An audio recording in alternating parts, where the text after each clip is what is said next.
Gracias, Dulce, muchas gracias. Bueno, Nada, doctor. entonces ya,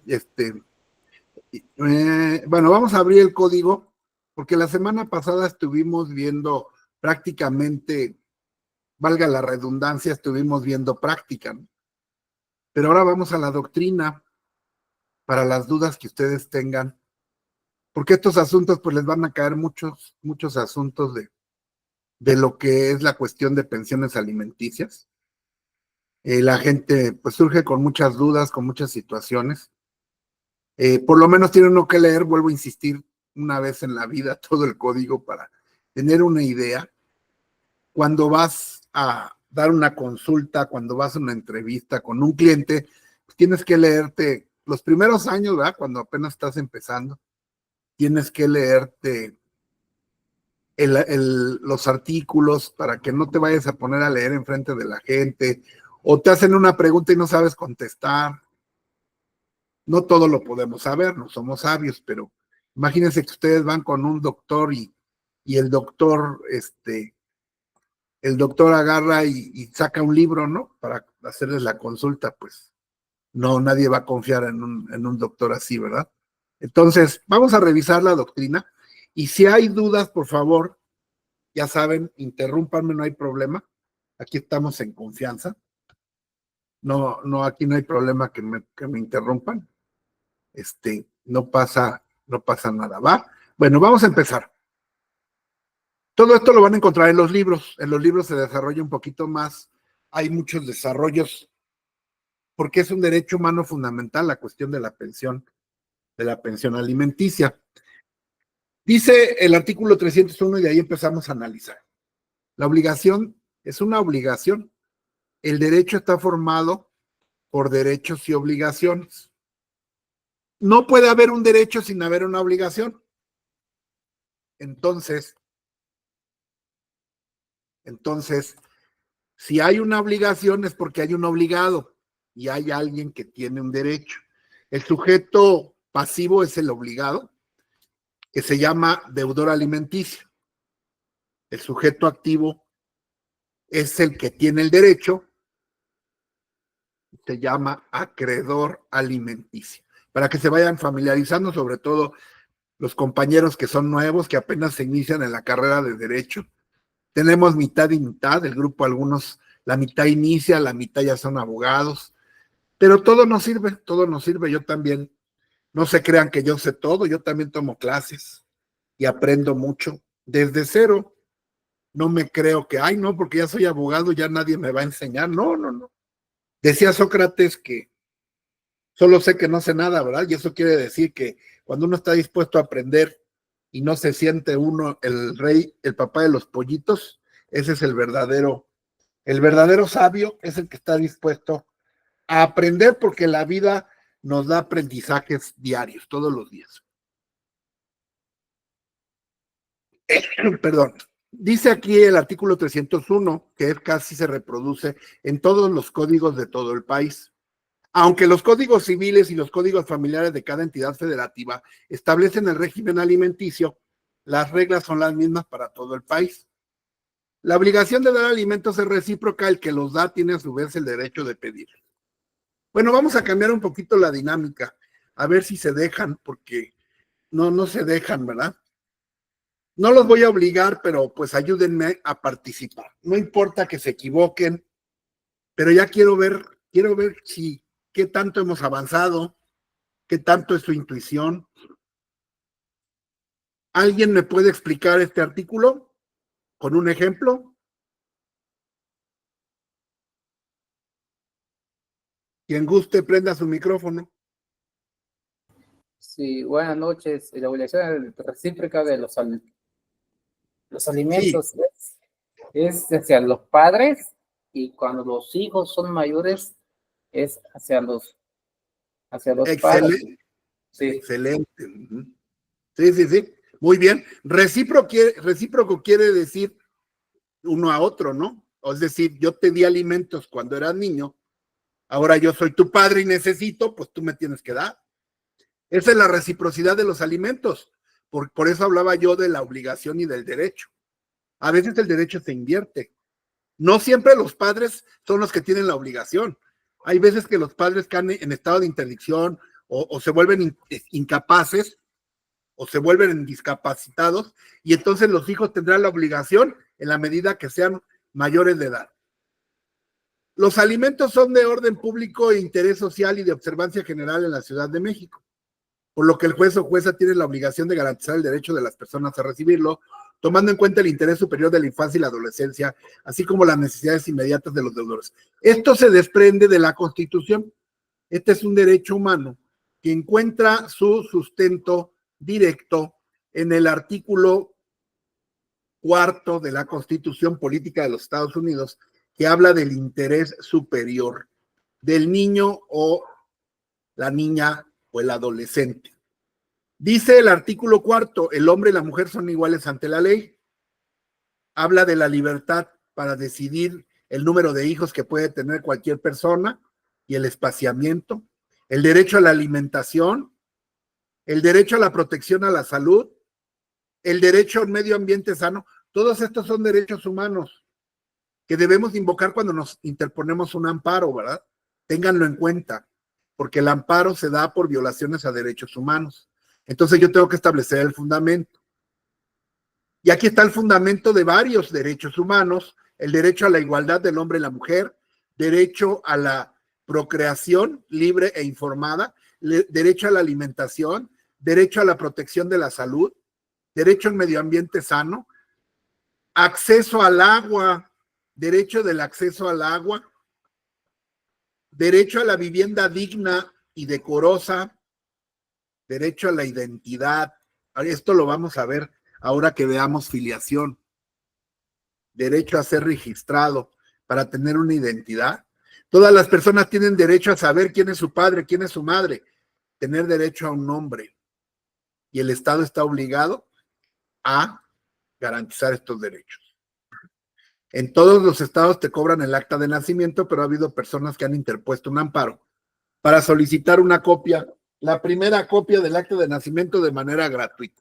Obviamente sale más caro un amparo que una copia, ¿verdad? Pero lo hacen los abogados por práctica y sí, se han concedido los amparos, porque es claro el artículo que estoy señalando y que dice que el Estado deberá de otorgar gratuitamente la primera copia del acta de nacimiento. ¿Por qué? Bueno, en realidad nosotros no tenemos un acta de nacimiento. Muchos dicen, yo tengo mi acta original. No, lo que tenemos es una constancia del registro. El acta original no la tenemos nosotros. El acta está en el registro civil. A nosotros nada más nos expiden una constancia de que ahí está registrado nuestro nacimiento. Por eso cuando alguien dice, tráigame su acta original, pues está en un error, ¿verdad?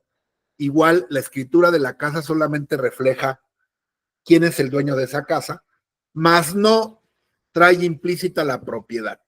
Hay mucha gente que dice, no, mis escrituras las guardo en una caja fuerte porque si las pierdo, pierdo mi casa. Eso no es cierto. La escritura solamente es una constancia oficial de que en el registro público de la propiedad y en la notaría está registrada esa casa a nombre de una persona. ¿Ok? Por eso en realidad no son actas, son actas, pero actas de registro, no actas de nacimiento. Espero que se entienda ese detallito porque es importante que un abogado lo sepa. El siguiente párrafo, que es el párrafo 1, 2, 3, 4, 5, 6, 7, 8, el párrafo 9 habla de el interés superior de la niñez. En todas las decisiones y actuaciones que tome el Estado, se velará y se cumplirá por el interés superior de la niñez, garantizando los derechos de los niños. Ya no se dice menores de edad, eso es violatorio de derechos humanos. Ya no se dice menores de edad, se dice niños a los menores de 12 años, niñas a los menores de 12 años, adolescentes a los que tienen entre 12 y menos de 18. Esa es la manera correcta.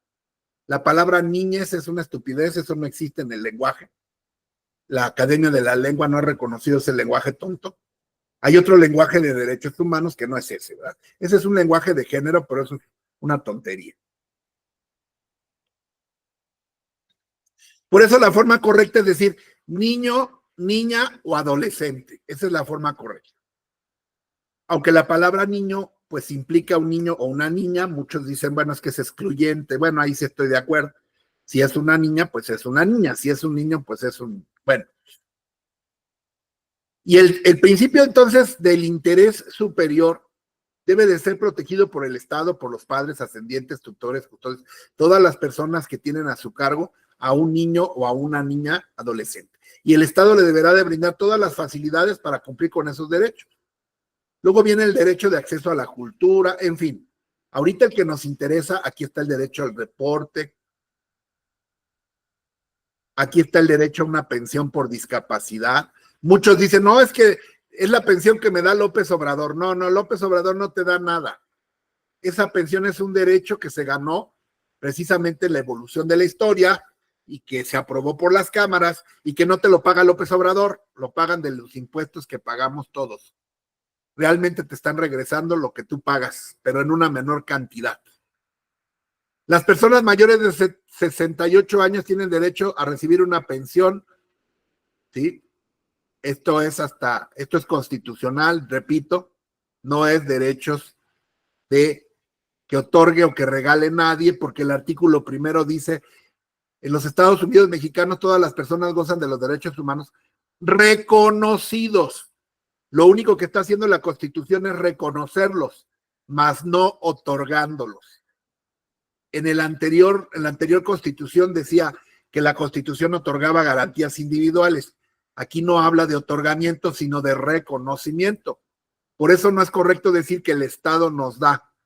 El Estado tiene la obligación de cumplir con todos estos derechos que son derechos humanos. Aquí está la pensión para adultos mayores, el sistema de becas a partir del 2020, el derecho a la movilidad para personas que tienen diversidad funcional, el desarrollo integral de las personas adolescentes. Bueno, pero volviendo al tema, volviendo a la cuestión de alimentos, es de interés público.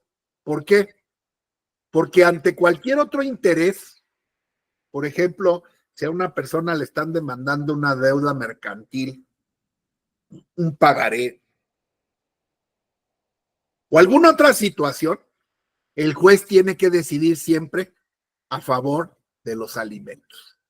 Los alimentos están por encima de cualquier otra obligación. Por eso la Constitución, por ejemplo, establece que uno de los derechos laborales es el salario. El salario es inembargable, dice la Constitución. No se puede embargar. Solamente hay un caso en el que se puede embargar, y ese caso es por caso de la pensión alimenticia. ¿Por qué? Porque por encima del salario, del interés del salario, que es una situación pues muy importante, aquí está, es el artículo 123 de la Constitución, apartado A, inciso octavo. El salario mínimo queda exceptuado de embargo. Pero hay un caso en el que sí te lo van a embargar, y ese caso, ¿cuál es? Pensión alimenticia, porque los alimentos son de orden público. ¿Qué es el orden público? Se los voy a explicar de una vez, porque tiene una explicación filosófica.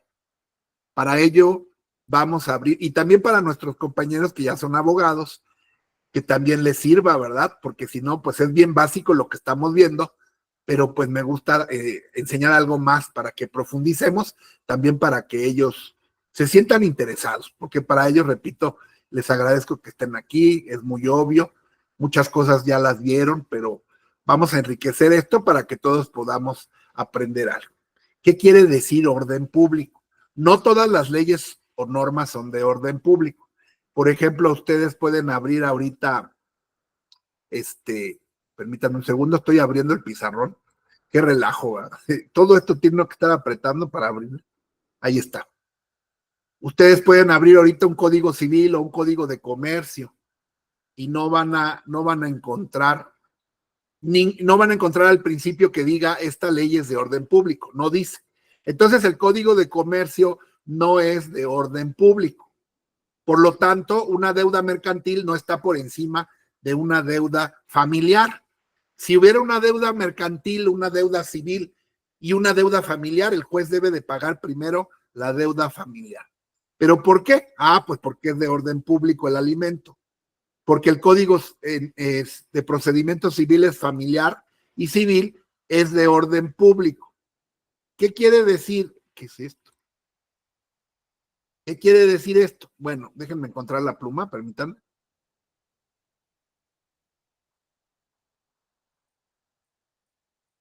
No quiere decir que la ley haya emanado del poder público. Toda la ley emana del poder público por el proceso de creación de leyes que nosotros conocemos, pero a eso no se refiere el orden público. El orden público, aquí está.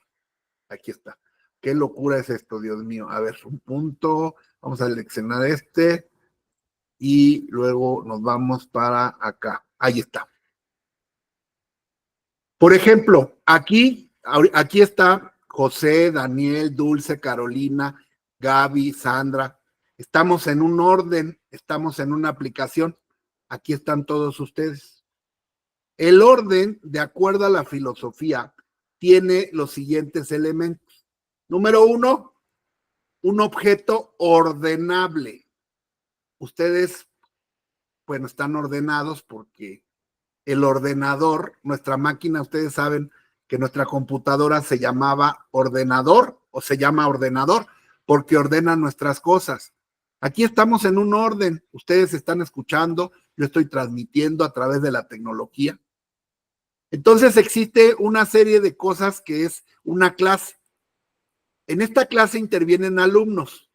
Los alumnos ahorita están ordenados bajo una pauta. ¿Qué es una pauta ordenadora? Esto es un estudio filosófico, para que entiendan lo que es el orden público. Una pauta ordenadora es una ley. Nosotros aquí tenemos una ley, pues que es no la he puesto porque no hay un reglamento, pero una escuela sí la tiene, pero nosotros tenemos educación, entonces entramos, saludamos, el maestro da la clase, preguntamos, ¿verdad? Esa es la pauta ordenadora, las reglas. Yo hablo y ustedes escuchan. Si ustedes quieren participar, participan. Esa es la pauta por la cual nos hemos regido. Incluso ni siquiera yo di las reglas. Bueno, sí, algunas. Por ejemplo, les dije, para entrar a este grupo, por favor, identifíquense. No por payaso, sino porque como yo soy youtuber, tengo enemigos en YouTube, que es gente que molesta, no gente ofensiva. Se nos puede meter alguien aquí y no quiero que les falten al respeto a ustedes. Por eso les pedí identificación. Esa es una pauta ordenadora. ¿Para qué? Para que tuviéramos orden aquí, ¿sí? Pero luego viene el tercer elemento del orden público. Todo orden, ¿sí? Hay objetos ordenables, pautas ordenadoras, pero también hay una finalidad. Hay una finalidad. Por ejemplo, yo no sé ustedes, pero yo sí, no sé si sea yo fanático, pero por ejemplo yo en mi ropa la ordeno por color.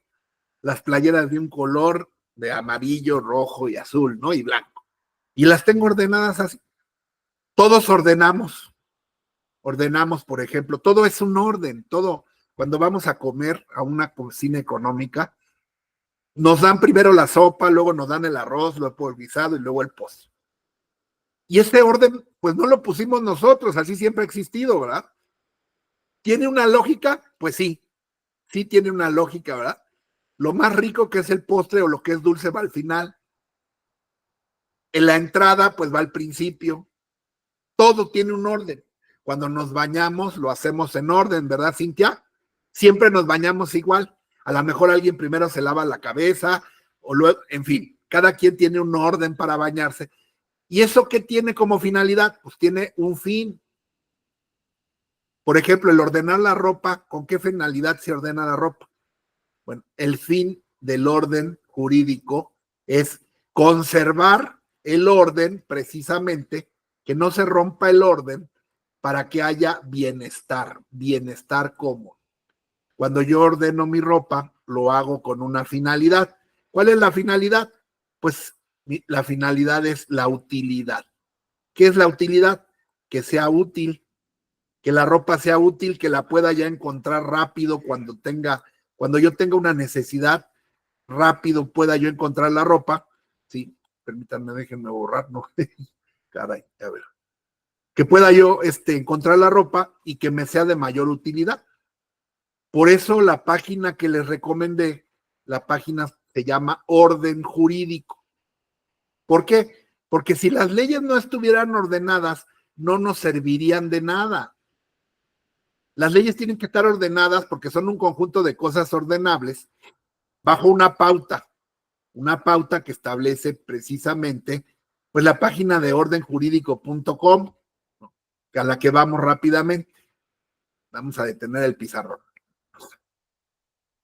Vamos a la página de orden jurídico para que veamos el orden jurídico nacional. Así se llama, precisamente hablando de orden jurídico, se llama así porque a las leyes, para que sirvan, las leyes se tienen que ordenar. Vamos a abrir orden jurídico. Esta es la página que les recomiendo a los principiantes y también los que no lo son, para que encuentren rápido sus leyes.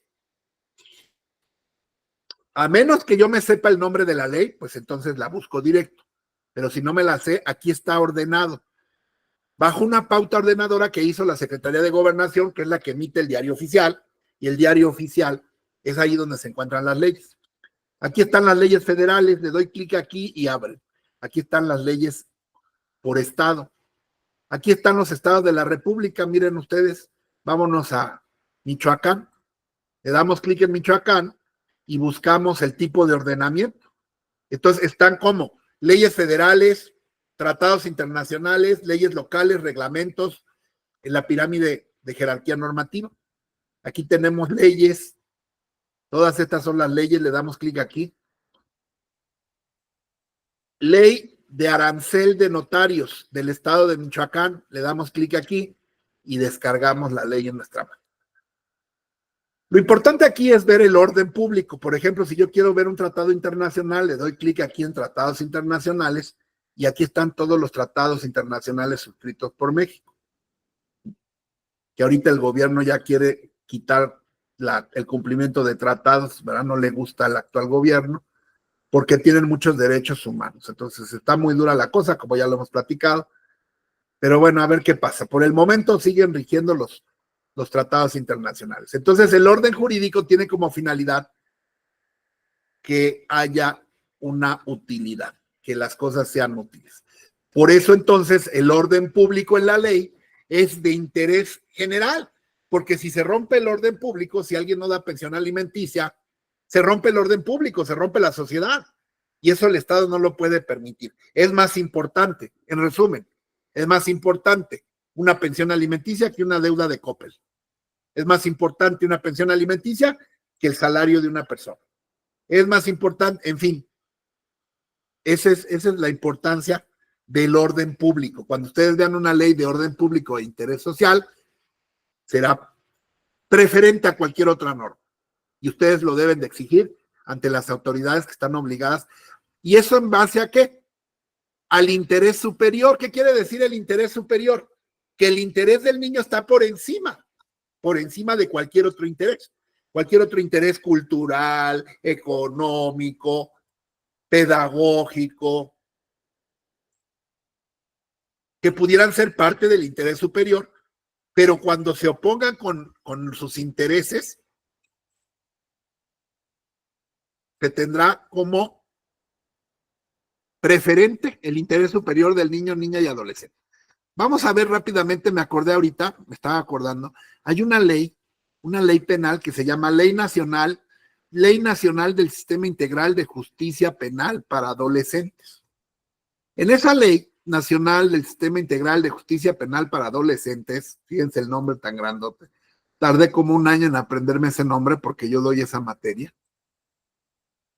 En esa ley vamos a encontrar la definición de interés superior del niño, la niña, adolescente, del niño, niña o adolescente. Déjenme abrir la ley, permítanme un segundo. Me acordé ahorita para que ustedes revisemos rápidamente qué quiere decir el interés superior, porque lo vamos a encontrar en muchos lados. En muchos lados vamos a encontrar ese tema del interés superior del niño, la niña y adolescente. Aquí está, Ley Nacional del Sistema Integral de Justicia Penal para Adolescentes. Ustedes la pueden bajar, por favor, bájenla y traten de leer por lo menos esto, miren. Dice el artículo, permítanme un segundo, artículo 12º. Algunos dicen, yo me acuerdo que cuando iba en la secundaria decían 12º, pero una vez llegó la maestra y dijo, no, nos dio la instrucción la Secretaría de Educación Pública que ya no se decía 12º, se dice 12º. El artículo 12º o artículo 12 del Código en Comento, que es la Ley Nacional del Sistema Integral, establece lo que es el interés superior de la niñez. No sé si alguien me pueda ayudar a leerlo, si se alcanza a ver, para que todos participemos y sea más interactiva la clase. ¿Sí se alcanza a ver o lo leo yo?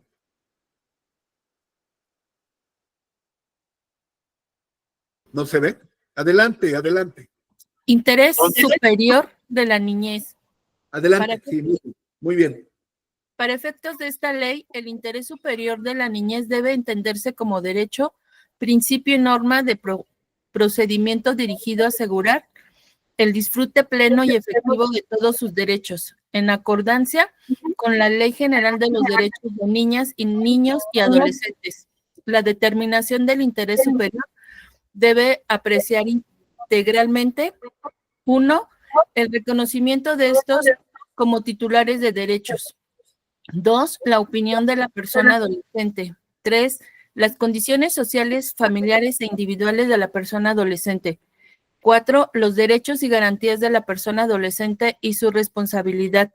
5, el interés público, los derechos de las personas y de la persona adolescente. 6, los efectos o consecuencias que la decisión que se adopte pueda tener en el futuro de la persona adolescente. Y 7, la colaboración de las partes intervinientes para garantizar su desarrollo integral e integridad personal. En todas las resoluciones se deberá dejar patente que el interés superior ha sido una consideración primordial, señalando la forma en la que se ha examinado y evaluado el interés superior y la importancia que se le ha atribuido en la decisión administrativa o judicial. Gracias, muchas gracias. Perdón que no le pueda llamar por su nombre, pero no alcanzo a ver los nombres, pero creo que es Consuelo, ¿verdad? Sí, soy Consuelo. Gracias, Consuelo, muchas gracias. Me acordé de mis clases. Cuando daba clases presenciales, los que son mis alumnos, sí los pongo a leer, ¿verdad? Es bonito, así que es bonito que podamos retomar esto. Gracias por estar aquí. Es un derecho, es un principio y es una norma de todo procedimiento. ¿Cuál es la finalidad? La finalidad se llama teleología. La teleología o la finalidad es asegurar que los niños, las niñas y los adolescentes disfruten de manera plena y efectiva de todos los derechos. ¿Y dónde están esos derechos? Aquí está, este artículo ya nos mandó a una ley que ustedes tienen que leer por su cuenta. Porque imagínense, el día de hoy yo dije, no hombre, cuando empecé a revisar alimentos, para este momento yo pensé que ya íbamos a andar por acá, miren. Dije, no, rapidito se las doy. Y no podemos avanzar y eso es bueno. Eso es bueno porque estamos aprendiendo muchas cosas que cuando estás en una clase no aprendes porque el maestro tiene que acabar el temario y no se mete a estos detallitos. Por eso los compañeros que ya son abogados les va sirviendo mucho porque cuando, ¿se acordarán? Cuando yo daba la clase, pues me iba más rápido. Ahorita no tenemos ninguna obligación de correr, ni tenemos prisa ni nada, ni se acaba el semestre, ni viene el examen. Estamos aquí por gusto, entonces por eso es bonito que nos demos el tiempo para aprender, ¿verdad? Y aquí el código, ya nos fuimos a una ley, el Código Civil nos mandó a la Ley de Justicia para Adolescentes, y la Ley de Justicia para Adolescentes nos mandó a la Ley General de los Derechos de los Niños, Niñas y Adolescentes. Esa ley, la tienen que leer ustedes, ¿verdad? Ya no nos daría tiempo aquí de revisarla, aunque más adelante pudiera ser, pero para cualquier asunto que tenga que ver con niños, niñas, divorcios, alimentos, pues tenemos que bajar esa ley. Esta es una ley federal, pero también hay leyes estatales. Cada estado tiene su propia ley de adolescentes y niños y niñas. Aquí está. Esta ley es general porque se aplica en todo el país, pero esta ley también tiene su espejo en las leyes locales. Hay una ley para niños, niñas y adolescentes en Guerrero, hay otra en Oaxaca. Prácticamente se reproducen y dicen lo mismo, pero esta es de aplicación en todo el país. Fue promulgada en el 2014.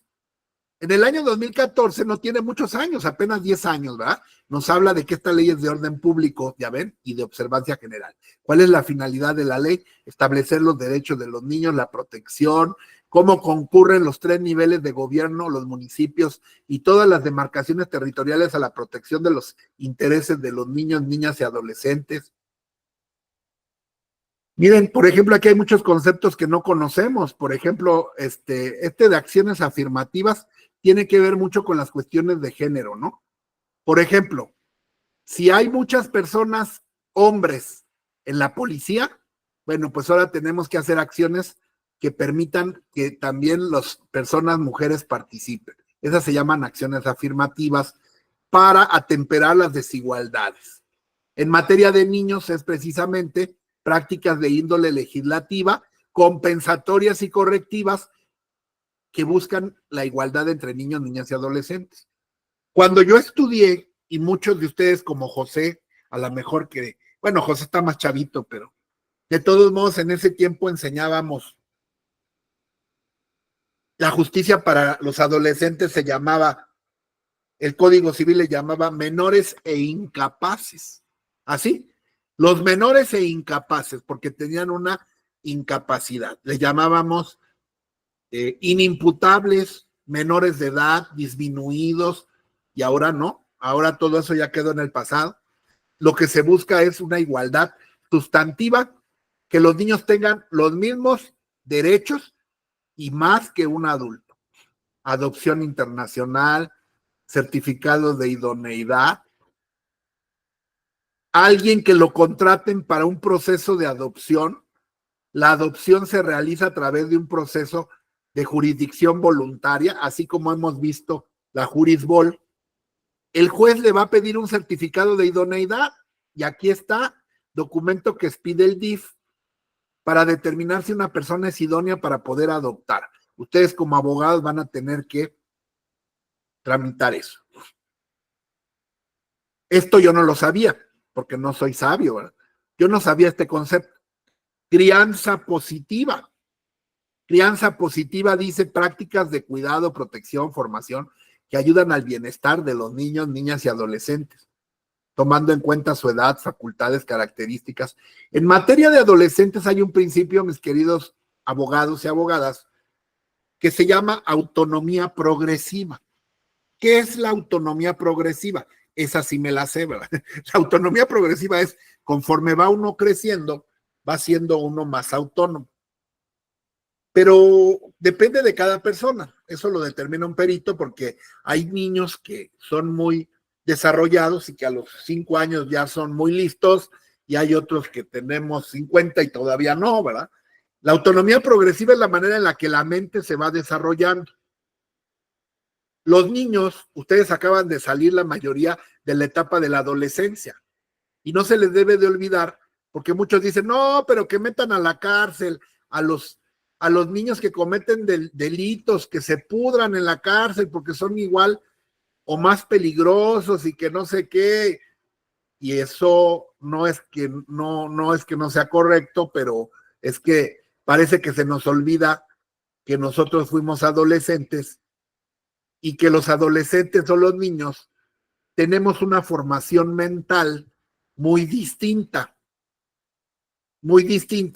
que nos coloca en un estado de desventaja frente a los adultos para la toma de decisiones. Por eso un niño o un adolescente no puede celebrar un contrato por sí solo, no se pueden casar, ya vimos que está prohibido para los menores de edad el matrimonio. Muchas cosas. ¿A qué se debe? Bueno, no nada más es una cuestión legal, la ley lo regula, pero el motivo es este, miren.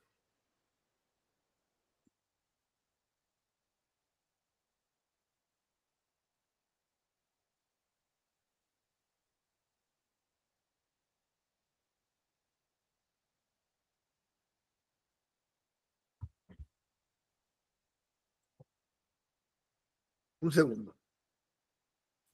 Dice, no tiene audio, este no tiene audio, pero es estudios pues mundiales. Los adolescentes parecen groseros y egoístas. Repito, ustedes acaban de salir de esa etapa y todos fuimos así. Cuando tengan hijos van a ver, ¿no? Que tienen una etapa, todos, que son así. Están en contra del papá y critican al papá, a la mamá, nada les gusta. Y uno dice, chamaco pelado, grosero, maleducado. No, no, no. Eso tiene una razón. Y esa es una razón más que social, es una razón médica, científica, química. Todo se reduce a las neurociencias, las ciencias de la mente. La mente es la que regula todo eso. Nuestra mente produce sustancias cuando tomamos, cuando fumamos, cuando tomamos café, cuando reímos, cuando nos enamoramos. Nuestro cuerpo está produciendo endorfinas, oxitocinas, drogas. Por eso cuando estás no enamorado dicen, estás todo bruto. Y tú le dices a tus amigos, mira qué guapo está mi novio o mi novia. Y todos dicen, ay, está re feo, no manches. Y tú lo ves como el más guapo y más guapa del mundo. Porque estás drogado, estás enamorado y tu cuerpo produce droga. Cuando se te pasa, es cuando dices, ¿cómo me fui a casar con este güey? Bueno, fíjense. Las células nerviosas que unen al cerebro, nosotros somos una computadora. Conforme vamos creciendo, nuestro sistema se va actualizando para que me entiendan en el lenguaje de ustedes. Nos entran antivirus, nos entran actualizaciones. Cuando vivimos, cuando tenemos experiencias, nuestra primer decepción, nuestro primer asalto, nuestro primer coraje, nuestra primera decepción, todo eso va formando nuestra software, nuestro disco duro. Pero eso se va conforme va uno creciendo. Cuando uno está niño, pues no. Uno se cree Superman y es uno capaz de aventarse de una casa, ¿verdad? ¿Por qué? Porque no tienes la madurez neuronal para poder actuar como un adulto.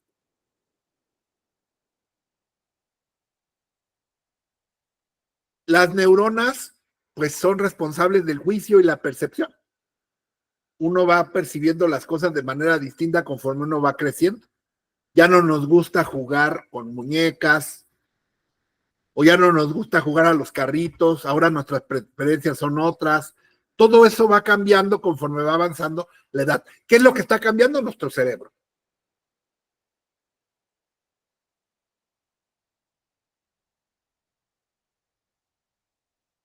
Los adolescentes son egoístas, pero no porque sean malos, sino porque así está su desarrollo, todos lo pasamos. Creemos que somos el centro del universo. A veces hasta nos ponemos a pensar, ¿cómo se verá el mundo sin mí, verdad? Eso es parte de la adolescencia, que repito, yo todos los veo muy chavitos, hasta Pepe, ¿verdad? Pepe está jovencito. Era un chamaco cuando yo le di clases. Pero ustedes que están más cerca de la juventud se acordarán, pues que no miento, ¿verdad? Que va uno evolucionando. Miren, ahí tenemos a la bebita de Pepe, que está chiquita, ¿verdad? Hola, hija, ¿cómo estás? No se puede ver bien toda la pantalla comenzó, pero ya la alcancé a ver, ¿no? Y entonces uno va formándose, uno va aprendiendo. Y esto es bien interesante. Y es parte de la maravilla del ser humano. Miren, les voy a platicar. Bueno, acabamos de ver esto y les platico algo rápido de neurociencia.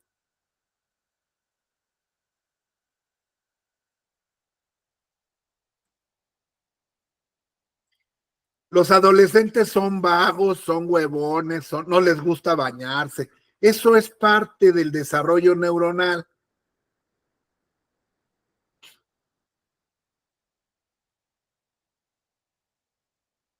Los adolescentes necesitan dormir mucho para funcionar correctamente, porque precisamente con el sueño se establece el software, se reinicia y se le meten más programas al cerebro.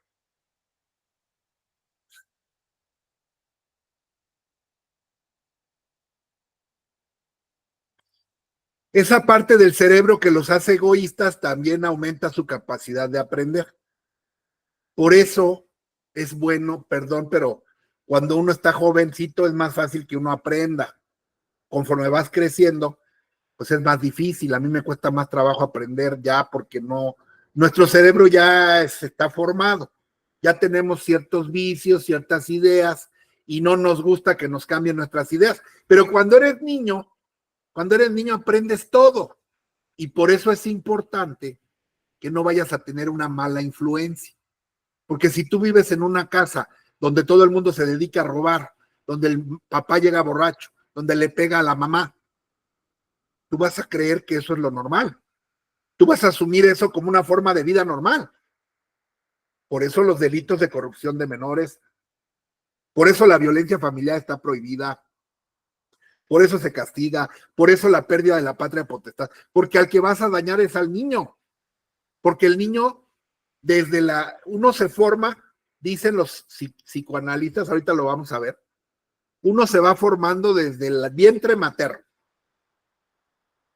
Hay alumnas que iban embarazadas a la clase y después sus niños los llegaban así como su bebita de José, ya llegaban grandes y les gustaba el derecho.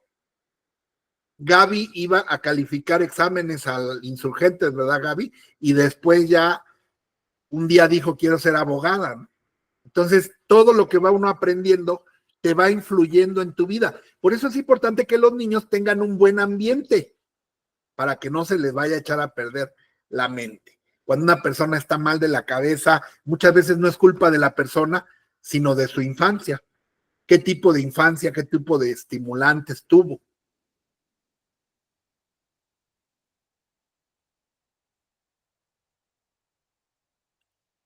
Hasta los 20 años se conectan las neuronas en las mujeres y en los hombres hasta los 24. Pero eso no quiere decir que ya estemos formados, que seamos muy sabios, ¿no? Seguimos aprendiendo hasta el día que morimos, ¿va? Pero los que no conocemos esos temas, pues decimos, no, es que los muchachos son esto y el otro y aquello. Y no tengan en cuenta que el interés superior del menor, por eso los jueces familiares deben de tener mucho cuidado, porque la mente del adolescente pues es muy distinta a la mente de la persona adulta y por eso se debe de proteger de sobremanera su interés superior. Déjenme ver, estoy buscando aquí un video muy interesante. Les decía yo que es bien interesante lo de las neurociencias. Aquí está algo del interés superior del niño, miren, unos videos. ¿Cómo aplica el interés superior del niño? Miren esto, en el derecho.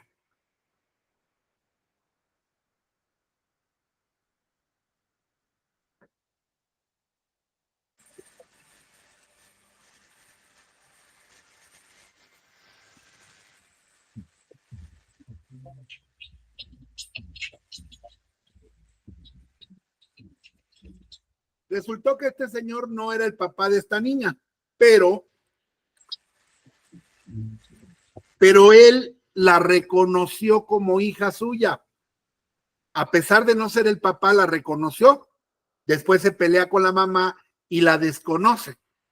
Y la Suprema Corte le dice, ya no se puede. Ya no se puede porque tú reconociste a esta niña como papá. Tú lo hiciste voluntariamente, no lo hiciste engañado. Porque otra cosa es cuando te engañan, ¿no?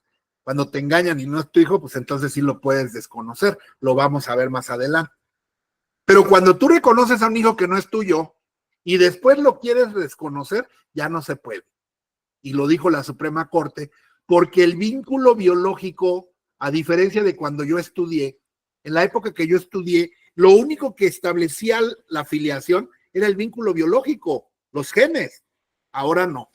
Ahora el vínculo biológico no es el único rector de los procesos filiatorios. ¿Qué es la filiación? La filiación viene de la palabra filius. Filius es familia en lenguaje griego, en romano. Filius family. Filios son hijos.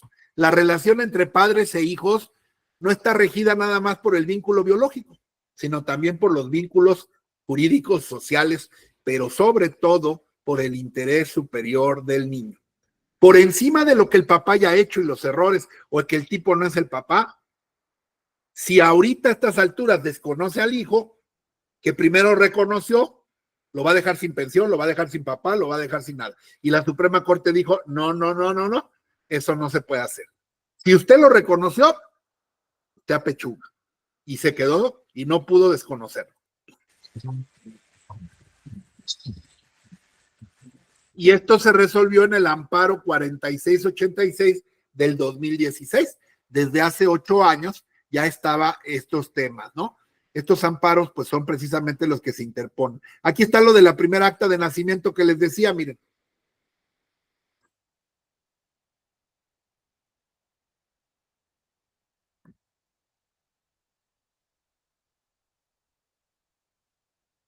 El Pleno de la Suprema Corte determinó que la primera acta de nacimiento es gratuita y que no se le puede condicionar a un plazo a nadie para obtenerla. ¿Por qué? Pues porque lo dice la Constitución, lo acabamos de leer, ¿verdad? Así lo resolvió el Pleno de la Corte. Por eso es tan importante la Suprema Corte, porque la Suprema Corte pues atempera todas estas cosas. Y ahorita nos estamos muy espantados porque si el Poder Ejecutivo le quita a la Corte sus facultades, pues vamos a caer en una situación pues muy lamentable. No sé por qué aquí no se oye el audio. A ver, vamos a ver si recuperamos audio.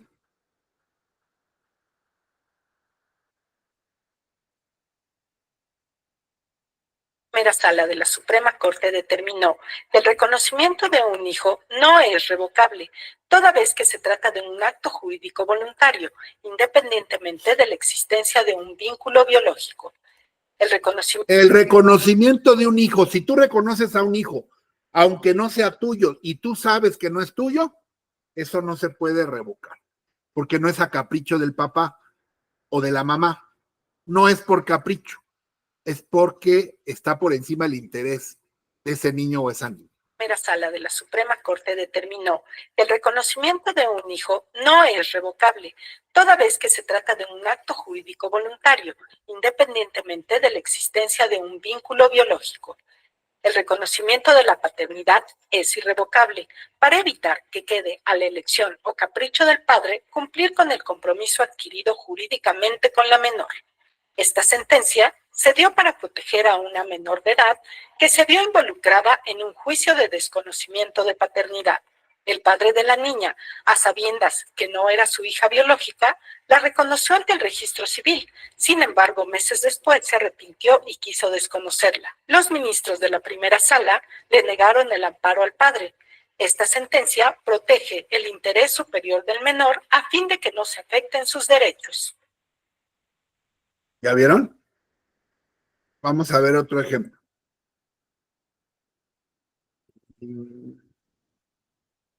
Permítanme, vamos al tema psicológico. ¿Por qué hay leyes especiales? ¿Por qué hay un régimen especial? Pues precisamente por las cuestiones de las neurociencias. Permítanme un segundito. Cuando yo doy justicia para adolescentes, pues esto es lo que vemos, para entender por qué a los adolescentes se les ponen penas de menor gravedad. Las notificaciones judiciales, por ejemplo, para ciertas cosas, ellos deben ser tratados como adultos, es decir, para su derecho a participar, para la protección de sus intereses, pero para otras cosas deben ser tratados como niños o adolescentes. Por ejemplo, si una demanda se le notifica a un menor de edad, la notificación es nula. Porque aquí hubo un abogado bien listo, ¿no? Bien fregón, que dijo, no, pues si los niños ya tienen derechos, pues entonces una notificación es válida, ¿no? Si tú vas a notificar, si tú vas a notificar una demanda, no se la puedes notificar a un menor de edad, porque eso anula la notificación o el emplazamiento. Y entonces hubo un abogado listo que dijo, no, pero los adolescentes ya tienen todos los derechos. Entonces eso sí es válido. No, eso no es válido. Las cuestiones de derechos serán válidas para los adolescentes y para los niños cuando les sean benéficas, no cuando les sean perjudiciales. Entonces, celebrar un contrato, promover, por ejemplo, una situación como esta, una situación judicial, el ser detenidos, multados, que son cosas en su perjuicio, ahí sí serán considerados como niños, niñas y adolescentes. Miren, más bien escuchen y vean. ¿Cómo le va? Muchas gracias por acompañarnos. El Pleno de la Suprema Corte resolvió la contradicción de tesis 438/2013 sobre la notificación de emplazamiento y visita domiciliaria cuando está involucrado un menor de edad. Por mayoría de 6 votos, el Pleno de la Suprema Corte de Justicia fijó como jurisprudencia que es ilegal la notificación de cualquier acto que recibe un menor de edad. Atendiendo a lo previsto por el sistema jurídico nacional, la diligencia de notificación de cualquier acto que se entienda con un menor de edad no puede surtir efectos jurídicos y por ende es ilegal. Me parece que no existe la capacidad de ejercicio en este caso para poder determinar que sí está en posibilidad. Acuérdense que los adolescentes y los niños tienen capacidad de goce, más no de ejercicio. La capacidad de ejercicio se adquiere a los 18 años. Desde recibir en nombre de otra persona una notificación. Al resolver otra contradicción de tesis, el Pleno estableció como criterio jurisprudencial que no puede reducirse el plazo de 15 días del artículo 110. Bueno, esa es otra cosa. Vamos a ver esto. Estaba yo buscando el de las neurociencias. A ver, déjenme, voy a hacerlo directo en YouTube porque creo que no bajé ese video. Hay un doctor que es un neurólogo, nada más que anda como yo, anda de youtuber, pero no le quita eso su calidad. Si quieren ustedes aprender mucho de neurociencias, es el doctor Calixto, tiene un nombre muy chistoso.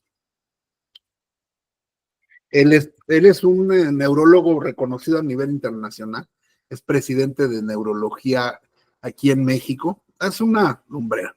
Y entonces es muy interesante sus puntos de vista sobre cómo evoluciona la mente. Miren, les platico algo, antes de ver, ya lo encontré. Miren, aquí te enseña cómo tranquilizarte, pero no desde el punto de vista del psicólogo, porque el psicólogo utiliza consejos, te explica desde el punto de vista de las neurociencias, o sea, ya las sustancias que produce tu cerebro. Miren, por ejemplo, aquí dice por qué los adolescentes son cada vez más agresivos. Pero me gusta más esta conferencia. El cerebro de los niños. ¿Por qué el interés superior del niño? Miren.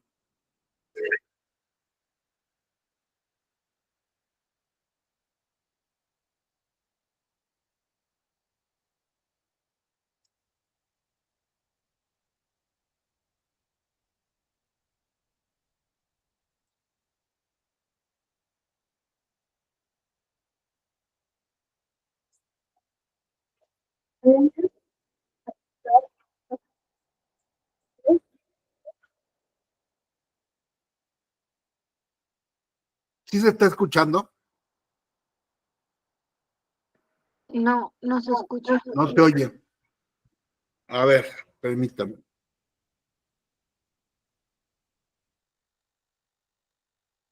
Es que como es una página de YouTube, creo que aquí el proceso es distinto. Permítame un segundo.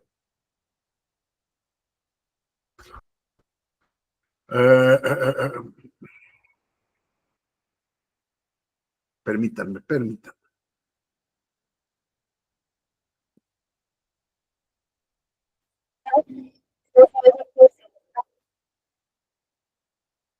Permítanme un segundo. Vamos a compartir aquí. Y aquí está. Ahora sí. Fíjense qué interesante, ¿eh? Esto lo deben de saber ustedes como abogados, porque ustedes van a argumentar en sus demandas. Cuando un niño es maltratado, cuando la mamá lo está peleando, cuando el papá se lo quiere quitar a la mamá, cuando ustedes están en un juicio penal, todo esto deben de saber, porque en todos los juicios familiares, repito, de nada sirve que los ponga yo a leer el código, pues lo tienen que leer ustedes, pero las cosas que yo tengo que hacer aquí es enseñarle cosas que no están en el código, ¿no? Y esto no está en el código, miren. Ahí va, egresado de la Facultad de Medicina de la UNAM y doctor en neurofisiología, con un posgrado también en neurofisiología y fisiología cerebral de la Universidad de Pittsburgh en Estados Unidos. Es profesor de las Facultades de Medicina y de la Facultad de Psicología de la UNAM y miembro del Sistema Nacional de Investigadores. Es autor. Entonces, como les dije, aunque lo vean en los programas de chismes y todo, no es cualquier doctor, ¿eh? Así como el doctor Lemo, aunque me vean en los chismes, no, bueno, no tengo las cartas que él, ¿no? Pero él sí es un súper neurólogo.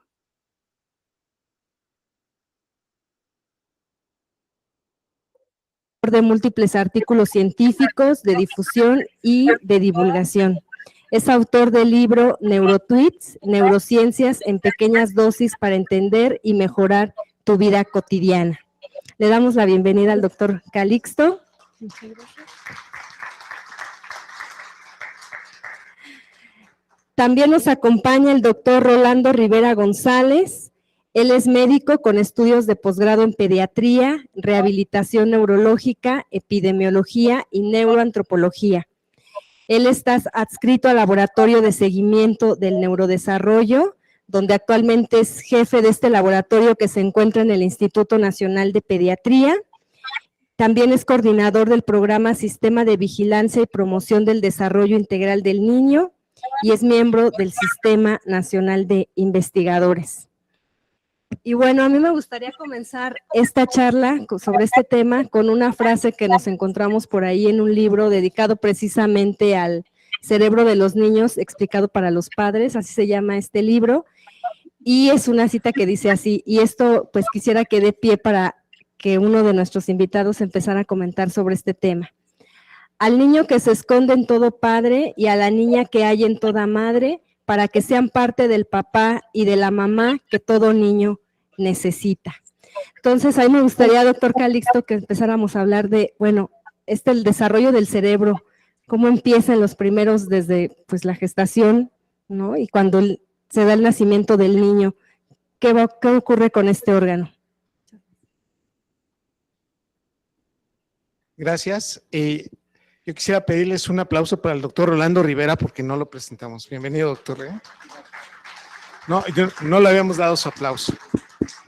Bueno, el órgano que nos permite hacer prácticamente todo en la vida es el cerebro. Un órgano que cuando somos adultos pesa 1,350 kilogramos en promedio para los varones y 1,270 kilos para las mujeres. Y uno se queda pensando que nuestro cerebro como varón es mejor cuando el de ellas pues está mejor conectado y tiene mayor plasticidad neuronal. Plasticidad neuronal se entiende que es la capacidad que tiene el cerebro para adaptarse a las circunstancias que nos van poniendo. Y una de las estructuras que tiene el cerebro, una de las estrategias es que tiene mayor plasticidad neuronal, incluso antes de nacer, después de nacer y en los primeros 10 años de vida. Cuando tú me planteas esto, de qué es lo que pasa con un cerebro que tiene una gran capacidad de cambio, de conexión y de liberación de neurotransmisores, es tan hermoso que no para. Es decir, imagínense nada más este concepto, estos 3 conceptos que voy a mencionar. Primero, la mayor capacidad que tiene un cerebro para liberar neurotransmisores, que son las sustancias que se comunican, que permiten la comunicación entre neuronas, es máxima entre los 10 y los 17 años de edad. Cuando uno hace un análisis conductual de esto en la vida, nos damos cuenta que es lo que hace y lo que permite en parte que un niño se ría tanto, ¿no? Si hacemos la medición de las veces que un niño se ríe, en promedio, va de 35 a 60 veces al día, comparado con un adulto que no pasa de 15 veces.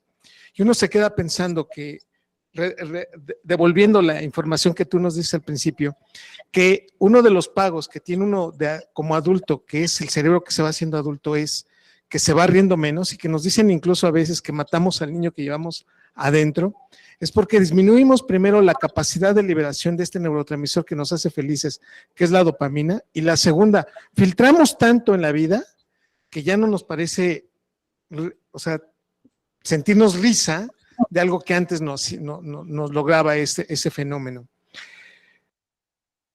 ¿Saben por qué el enamoramiento produce, pues algunos dicen, no, somnolencia, ¿no? Dice, es que algunos incluso llegan a considerar como una enfermedad cuando estás enamorado, y creo que todos lo hemos vivido, perdemos la objetividad. ¿Y saben por qué? Porque es una maravilla de, pues de Dios, los que creen en Dios, los que creemos en Dios. Dios nos hizo tan maravillosos que precisamente cuando nos enamoramos nos drogamos para poder reproducirnos. Porque si no estuvieras drogado cuando estás en el uso de tus sentidos y tus facultades, cuando eres más viejo como yo, cuando ya no te producen esas sustancias tan fuertes, ¿no? La dopamina, el deseo sexual. Ustedes los jóvenes están ahorita con el deseo sexual a flor de piel. Se enamoran muy fácil. Pero eso es para lograr la procreación. Porque si tuviéramos una mente analítica totalmente como la que tiene un hombre como yo, viejo de 50 años, no habría procreación. Porque nosotros ya vemos con los ojos de la experiencia y decimos, no, hombre, esta chava está loca. No, hombre, ya no, porque ya tenemos otros ojos, los ojos de la experiencia. Pero cuando estamos chavos, más los hombres, pues dicen, las muchachas dicen de broma, y es cierto, nosotros hasta con un palo de escoba nos enamoramos. ¿Por qué? Por las hormonas, para la reproducción. Eso es una maravilla del cuerpo, ¿no? Y eso también, mi querido Pepe, nos hace cometer, o a los adolescentes les hace cometer muchos errores. Y es incluso llegar a cometer delitos. Y que por ese motivo el régimen penal les pone penas menores. Porque ellos no tienen la reflexión que tenemos ahorita nosotros. Acuérdate cuando éramos jóvenes, José González, ¿verdad? Tomábamos y manejábamos bien pedos, y ahorita tú que ya tienes que ver por tu hija, ya no lo haces.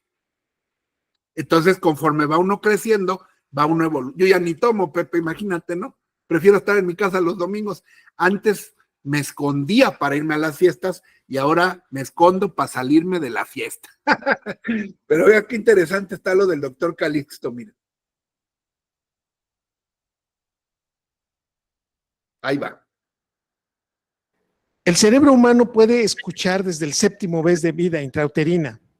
Esto quiere decir claramente que un niño, cuando nace, toma muy bien el timbre de la madre, o sea, lo identifica perfectamente. Y aparece un fenómeno maravilloso que fue publicado en el 2013, y todos lo pasamos. Cuando uno escucha la voz de la mamá, nosotros ubicamos la cara, es lo primero que tratamos de visualizar. Y antes del 6º mes de vida, si nosotros entendemos lo que es la cara de la mamá con la voz, es una impronta, es un proceso que se nos va a quedar en la memoria prácticamente para toda la vida.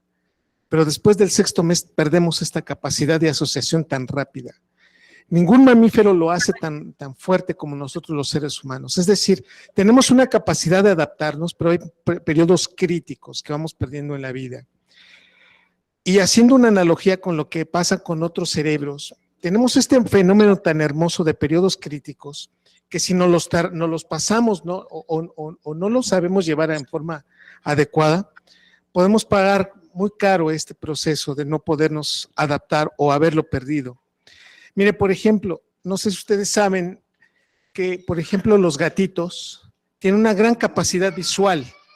A diferencia de nosotros los seres humanos, un gato, por ejemplo, puede ubicar perfectamente bien el olor y la trascendencia de los primeros momentos de su vida hace que se conecte la retina con su cerebro. Les digo esto con conocimiento de causa. Yo amo a los gatos, los adoro. Tengo 2 gatos en mi casa, pero si uno toma un gato cuando nace y es ciego y le sutura los ojos y después al 7º día le abre los párpados, el gato es ciego para toda su vida. Este es un periodo crítico. Si el gato no ve, no tiene estímulo visual, no conecta. Los seres humanos no tenemos este proceso. Los seres humanos podemos ver. Sin embargo, si no damos esta asociación de lo visual con lo auditivo, el cerebro pasa este proceso crítico y la importancia de la madre con su hijo es fundamental para los... Bueno, vamos a ver ahora esto. Ya, eso lo pueden ver ustedes, está en YouTube, se llama Doctor Eduardo Calixto, el desarrollo neuronal de los niños. Nomás póngale niños Eduardo Calixto, véanlo completo, está muy interesante. Pero ya yéndonos al ámbito penal, miren esto, ya al ámbito de las leyes. Nada más es como que para que ustedes pues se enamoren del tema, porque está bien interesante, ¿no? Aprender cómo piensan pues los humanos, ¿no? No nada más los niños, todos, ¿no? ¿Por qué nos enamoramos? ¿Por qué nos enojamos? ¿Por qué? Y ahora vamos al ámbito legal. La bienvenida al doctor Eduardo Calixto, a nuestro querido abogado César Ortiz, porque este día vamos a tratar, Ingrid, un tema muy fuerte, triste, lamentable y por supuesto dramático, el accidente automovilístico en Tláhuac. Aquí está la historia. El domingo pasado, una tragedia dejó con el corazón helado a todo México. Un niño de tan solo 12 años, en supuesto estado de ebriedad, chocó a 150 kilómetros por hora, provocando la muerte de 5 menores de edad. Esto mientras regresaban de un carnaval en Santa Catarina, Tláhuac. En el percance, logró sobrevivir el conductor, es decir, él. Tenía 11 años y venía manejando un coche a exceso de velocidad con otros 5 niños ahí arriba. Todos se murieron, menos él. Y otros 3 jóvenes que resultaron heridos. Alguno de los relatos dice que uno de los jóvenes que sobrevivió tuvo la posibilidad de correr para pedir ayuda, no sin antes observar los cuerpos sin vida de sus amigos tirados en el pavimento. Una imagen con la que seguro cargará el resto de su vida.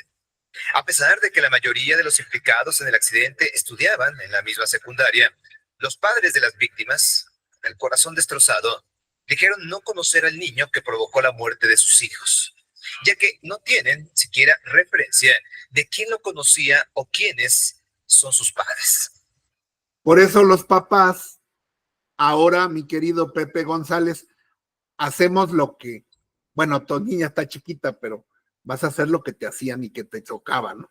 ¿Dónde estás? ¿Con quién andas? ¿Con quién te juntas? No tomes.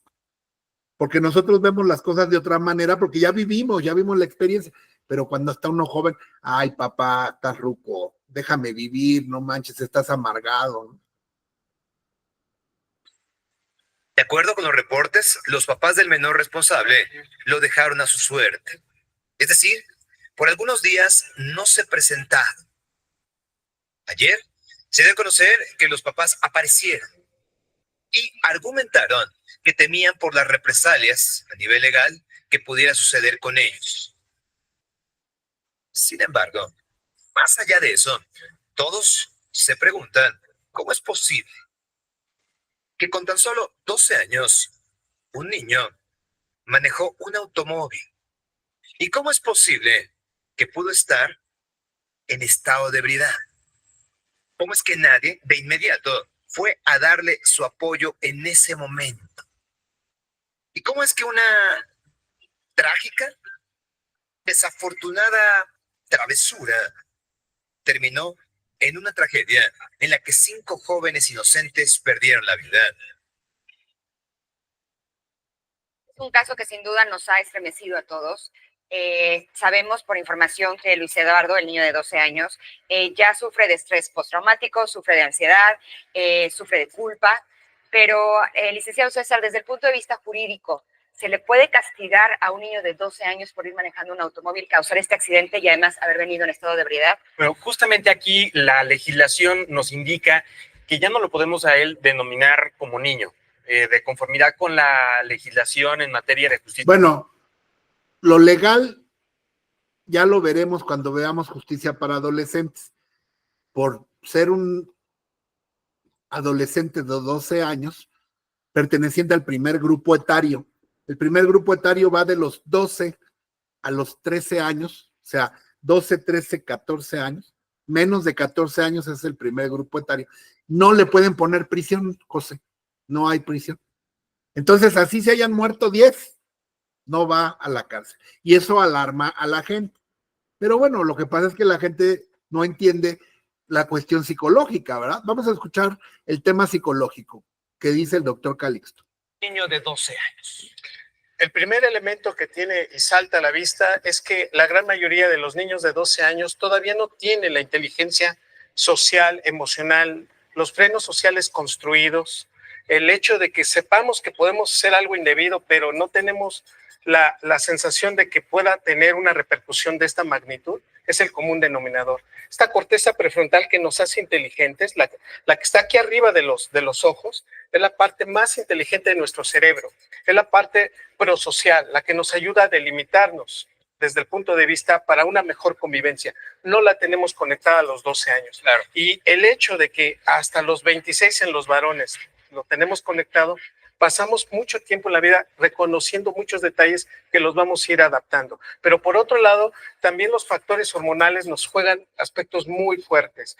A esta edad, los niveles hormonales crecen mucho, la corteza prefrontal no está bien conectada, y aún sabiendo que no se debe subirse a un coche y acelerarlo a 120, 130, 150 kilómetros por hora, esto continúa, el cerebro no mide sus riesgos. Sí, hablábamos de estrés, de ansiedad, hablamos de mucha culpa, pero ¿cómo afecta al cerebro no solamente del niño, sino de todo? Entonces, ¿por qué?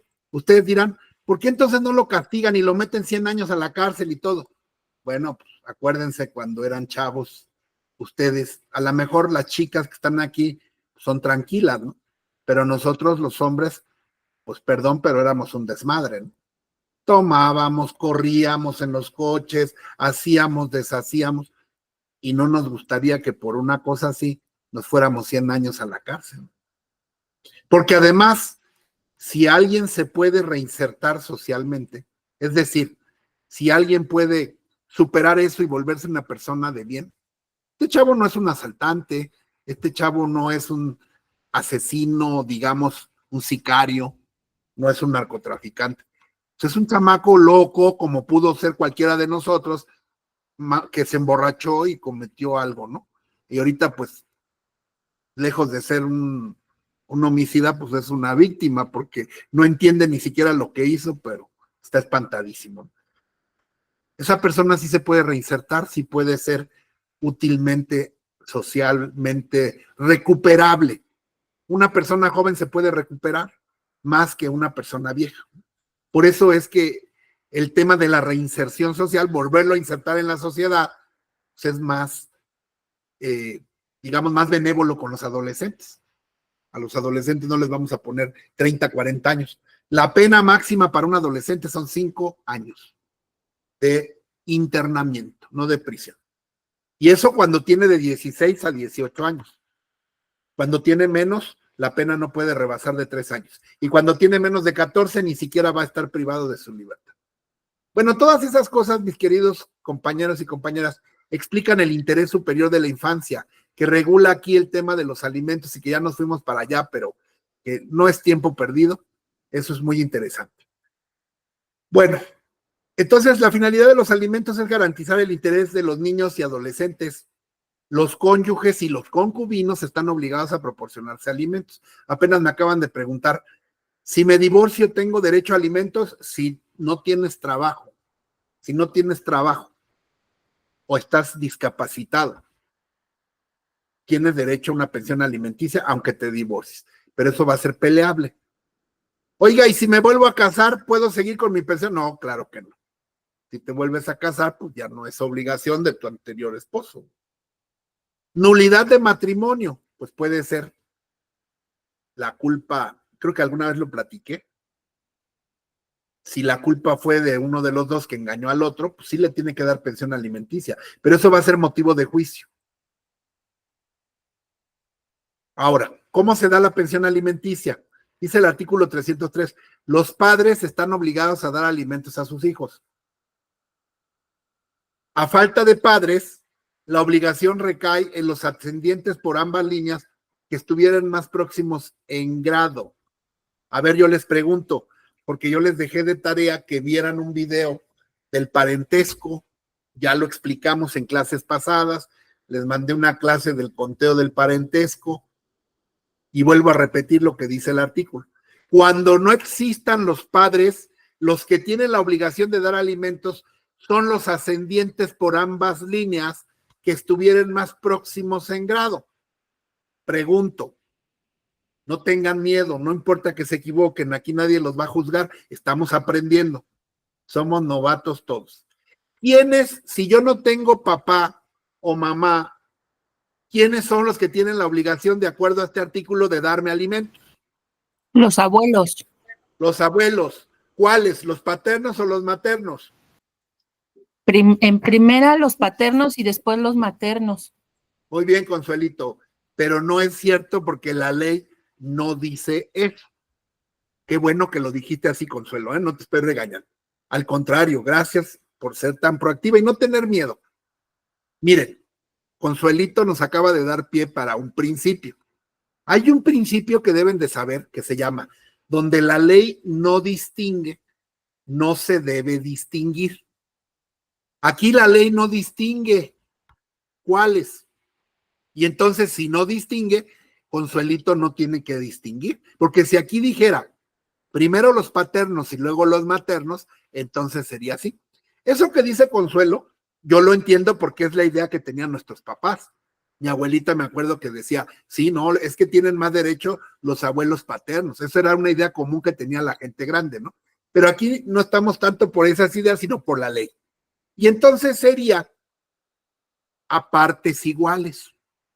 Si viven todavía los dos maternos y los dos paternos, tendrían que cumplir con la obligación todos. Se repartiría la obligación. Si nada más quedan los paternos, Consuelito, pues entonces sí, porque son los más próximos, ¿verdad? Y serían nada más el paterno. Si solo queda la materna, la abuela materna, pues sería la abuela materna. Si solo queda la abuela materna, pero es una viejita que no tiene ni para comer, ¿sí? Tendríamos que buscar conforme a las siguientes reglas. Porque esto que estoy diciendo se llama proporcionalidad. ¿Qué es la proporcionalidad? Cada quien va a dar en proporción a lo que pueda dar. Si los dos padres trabajan, están obligados al 50% los dos. La mitad la mujer y la mitad el hombre. Si no lo pueden arreglar de manera como lo hacemos la mayoría de la gente, ¿verdad? Que lo hacemos de común acuerdo y no tenemos que ir ante un juez, pues tendrán que ir ante un juez y un juez tendrán que demostrar quién gana más y el que gane más le tendrá que dar más. Pero eso no excluye a la mujer, que la mujer no pueda dar. Si la mujer trabaja, también está obligada. Si no trabaja, entonces no. Pero todo eso hay que demostrarlo en el juicio. De eso se va a tratar el pleito. Entonces, si yo soy abogado del señor, voy a demostrar que mi esposa sí trabaja para que me bajen el porcentaje y porque ella también está obligada. Dice, los hijos están obligados a dar alimentos a los padres.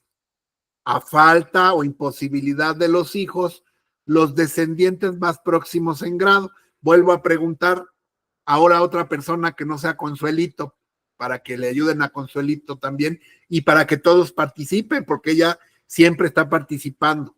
Y somos muchos, ¿verdad? Somos 10. ¿Quiénes tendrían que darle pensión? Dice, ¿perdón? ¿Tíos? Dice, los hijos están obligados a dar alimentos a los papás. yo le tengo que dar a mis papás, dice, a falta o imposibilidad de los hijos, lo estarán los descendientes más próximos en grado. ¿Cuáles son los descendientes de los hijos? ¿Serían los nietos? Los nietos, Consuelito, efectivamente. Por eso les dije que tenían que aprenderse bien la tabla de conteo, que por lo que veo no la hemos aprendido, les voy a jalar las orejas. Vamos de nuevo, porque hay muchos compañeros nuevos y entonces esto es fundamental y ya con eso terminamos la clase, porque pues si no aprendemos eso, estamos fritos, estamos en cero. Déjenme ver, vamos a abrir otra vez el pizarrón. Lo vamos a hacer rápido. Es más, me voy a tardar más en abrir el cochino pizarrón que en explicar. Esto, repito, está en la ley. Ya les di la semana pasada los artículos. Ustedes los habrán de revisar, pero vamos a utilizar el pizarrón, permítanme. Pizarrón blanco, seleccionar. Ay, ¿qué es esto? A ver, aquí está. Compartir pantalla. Como 20 clics para sacar un pizarrón. Vaya. Tan fácil que era sacar antes un GIS, ¿no? Y un borrador. Y es que sí hace mucha falta. Bueno, aquí está ya. Ahora déjenme ver cómo lo empiezo a utilizar. Aquí está. Vamos a borrarlo porque quedó sucio. No lo he podido borrar bien. ¿Quién sabe cómo? A ver, permítanme. Aquí está la pluma. Vamos a agarrar un borrador. El parentesco, hay 3 tipos de parentesco: afinidad, consanguinidad y civil. El parentesco de sangre es de personas que tienen genes comunes y que provienen de un acto sexual, que es la procreación. Parentesco es gente que tiene sangre común sin que se entienda como que el mismo tipo de sangre, ¿no? Sino que proceden de un acto, repito, de reproducción genético sexual que pues todos conocemos, ¿verdad? Parentesco civil entre el adoptante y el adoptado, y parentesco de afinidad entre los cónyuges o esposos. Bueno, permítanme, aquí me faltó borrar. Entonces las líneas son de 2 tipos. La línea recta, que corre así: papá, hijo, nieto, bisnieto, tataranieto. Estos son parientes consanguíneos, línea recta. Vamos a pensar que ustedes son, o yo, somos ¿no? Este es mi papá o mi mamá, este es mi abuelo o mi abuela, este es mi hijo y este es mi nieto. ¿Qué parentesco tengo con mi abuelo? Pariente consanguíneo, línea recta, ascendente, 1, 2, segundo grado. Línea recta ascendente, segundo grado. ¿Qué parentesco tengo con mi nieto? Parentesco consanguíneo, línea recta, descendente, segundo grado. Se cuenta por salto generacional. ¿Okay? Ahora, parientes de la línea llamada colateral. El primer pariente colateral que vamos a tener es nuestro hermano. Nuestro hermano es pariente consanguíneo, parentesco consanguíneo, línea colateral, ya no es recta. Para contar el parentesco colateral se sube por un lado, se encuentra el tronco común, que es el papá, porque si yo no tuviera un papá o una mamá que tengo, no tendría ese hermano. A nosotros nos hunde ese tronco común, sería 1, 2. Mi hermano es pariente consanguíneo, línea colateral en segundo grado. Mi primo, este soy yo y este es mi primo hermano, el hijo de mi tío. 1, 2, 3, 4. Parentesco consanguíneo, línea colateral, segundo grado. Entonces, por favor, no se les olvide eso. Tratándose del parentesco de adopción, se cuenta igual. porque acuérdense que el adoptado es como si fuera hijo legítimo sanguíneo, que es con las mismas reglas. ¿Alguna duda? El parentesco de afinidad une a la esposa con los parientes del marido y al marido con los parientes de la esposa, pero generalmente el parentesco de afinidad no genera obligaciones alimenticias. Los únicos dos parentescos que generan obligaciones de alimentos son, los que generan son el civil y el consanguíneo. Para que haya obligación alimenticia, los parentescos que generan la obligación alimenticia son el civil y el consanguíneo nada más. ¿Alguna duda? Por favor, no se les olvide esto. En el chat existe una clase donde hay un maestro que explica con calmita los grados, la línea recta, ascendente, descendente, colateral, igual, desigual, y pone ejemplos, por si no le entendieron, y si no, pregúntenme a mí, ¿verdad? Para eso tenemos el chat. Bueno, ahora sí, entonces volvemos a nuestro código. Ya nos falta nada más, estamos 10:30, 30 minutitos. Y los vamos a aprovechar porque nada más nos vemos una vez a la semana. ¿verdad? A ver si luego ya vemos la posibilidad de reunirnos 2 veces, pero ya vemos más adelante. Bueno, déjenme detener esto para irnos a compartir ahora nuestra ley. Volvemos a nuestro código civil. Dice el artículo 305, a falta o imposibilidad de los ascendientes o descendientes, la obligación recae en los hermanos de padre o madre y en los que fueren solamente de padre o madre. Esto sí se entiende, la ley ahí es muy clara. Si no tengo hijos o no tengo papás, los que tienen la obligación son mis hermanos, aunque sean medios hermanos. ¿Sí queda claro? Si no tuviera hermanos, ¿sí? Ni medios hermanos, ¿hasta dónde? Dice aquí. A ver, ¿cuáles son los colaterales en el 4º grado? ¿Quién dijo yo? Lo acabo de decir, no sean ingratos. Serían los primos. Los primos, muy bien, abogado. De ahí ya no hay más. O sea que los efectos, alguna vez alguien lo dijo aquí en clase, los efectos de los alimentos y muchas veces de las herencias, en la línea colateral solamente alcanzan hasta el 4º grado, en línea colateral. En línea recta son hasta el infinito, pero en línea colateral los efectos solamente se dan hasta los primos, ¿ok? Aunque yo en realidad en la práctica pues nunca he tenido ningún caso donde se demande a los primos, pero sí se puede, sí se puede. Vamos a suponer que los primos son millonarios, pues sí se podría si alguien viene a desgracia. Los hermanos y los parientes colaterales a que se refiere el artículo anterior tienen la obligación de proporcionar alimentos a los menores discapacitados y en este último supuesto incluye a los parientes adultos o mayores hasta el 4º grado.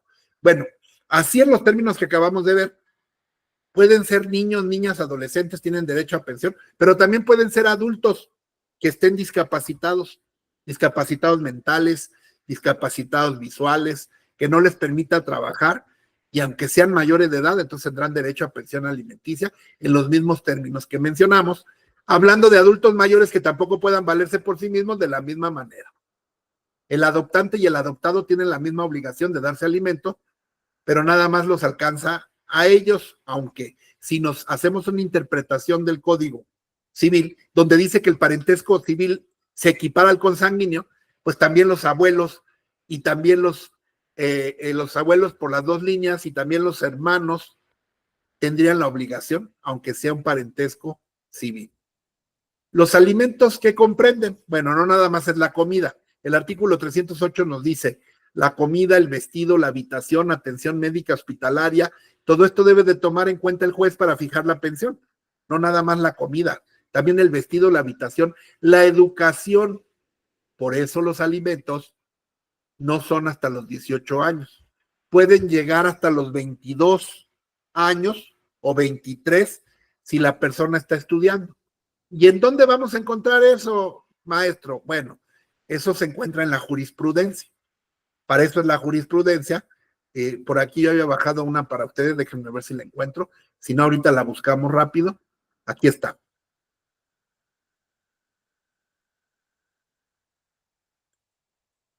Es la jurisprudencia que está ahí, número 2021-620, que dice, pensión alimenticia.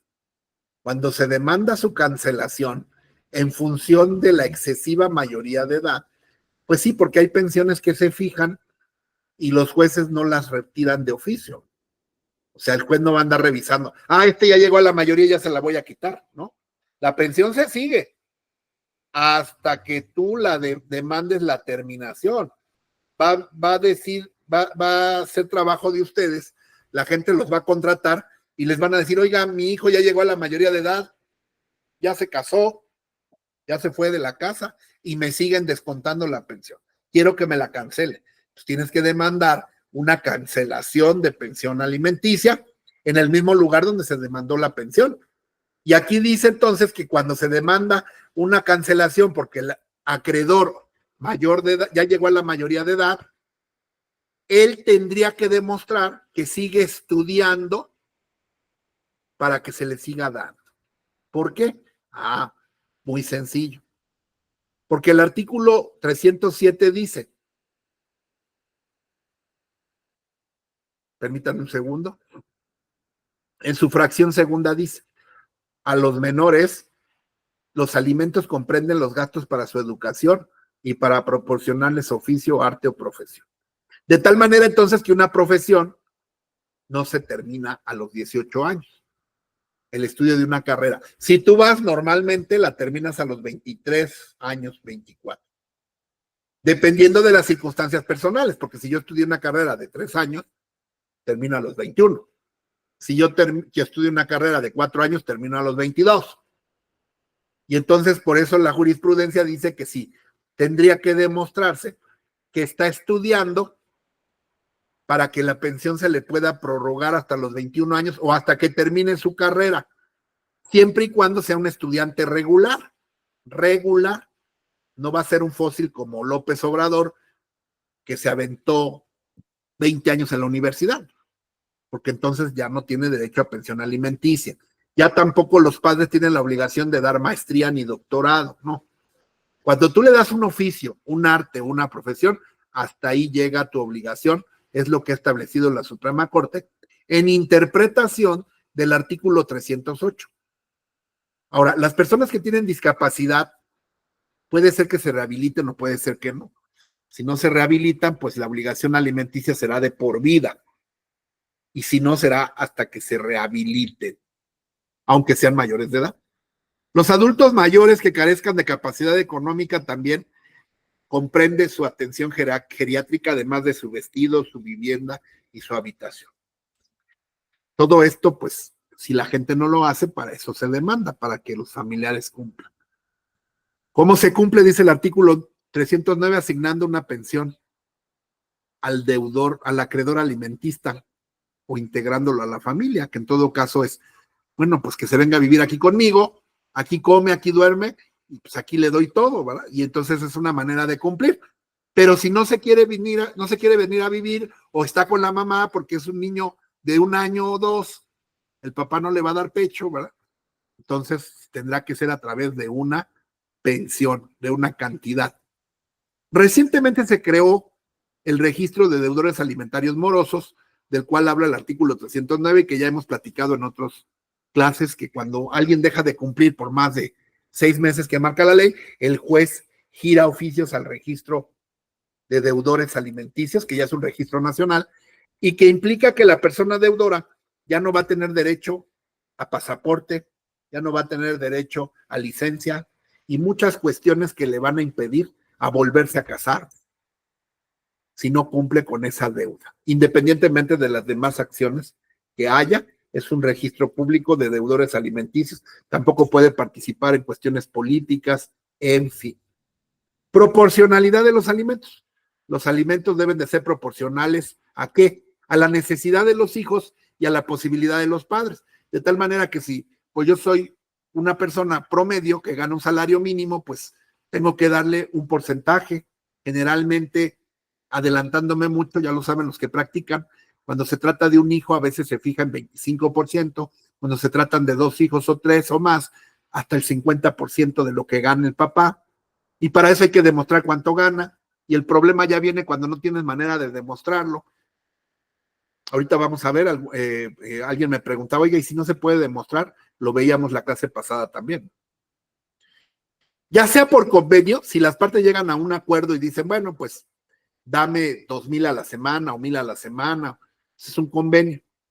O por una sentencia judicial que se va a aumentar de acuerdo al índice nacional de precios al consumidor. Antes se aumentaba conforme al salario mínimo. Ahora se determina por el índice nacional de precios al consumidor, que vamos a ver en cuánto anda, aprovechando porque ya tiene rato que no checo, ¿verdad? Y hay que estar al día. ¿Cuál es el índice nacional de precios al consumidor o cómo anda? Generalmente se fija a través de la UMA.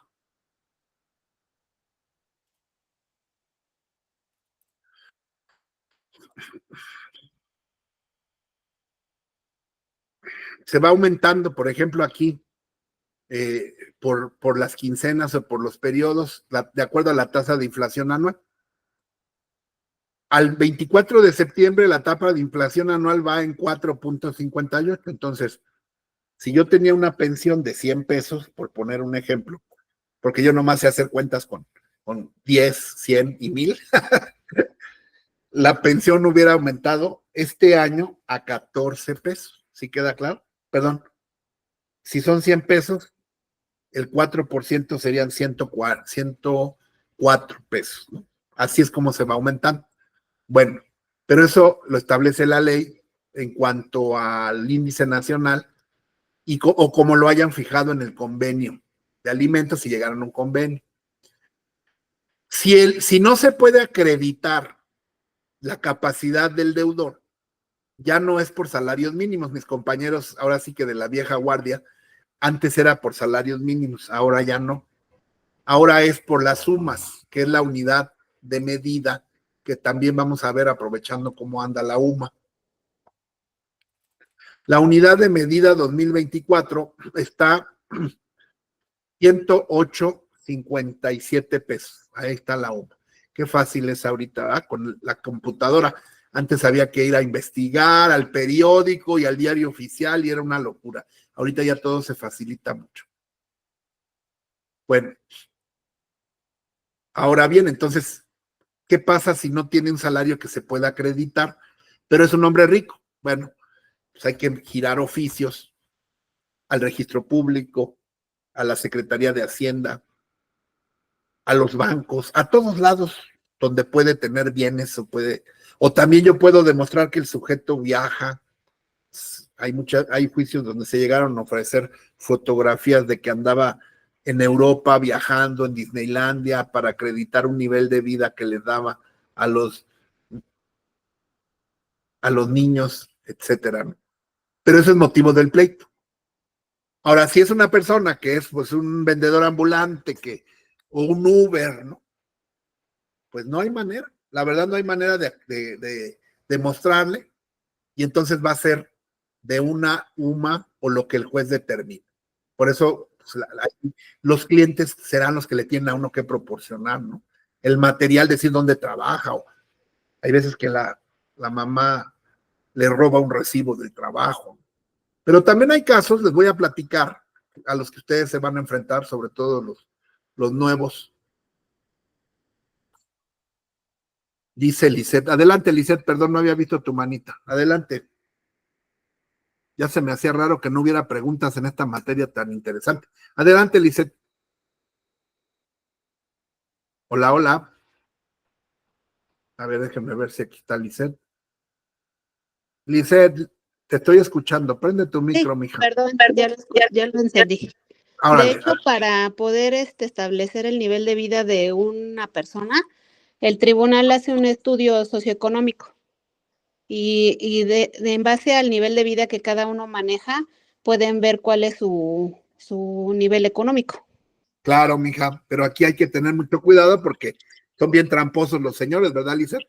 Así es. Se cambian a una casa vieja, se visten con ropa rota, ¿verdad? Inventan contratos de arrendamiento. renuncian al trabajo, y era precisamente en ese sentido, era mi ejemplo. Hay gente, había una señora hace años, bueno, tantas las experiencias, me acordé de una.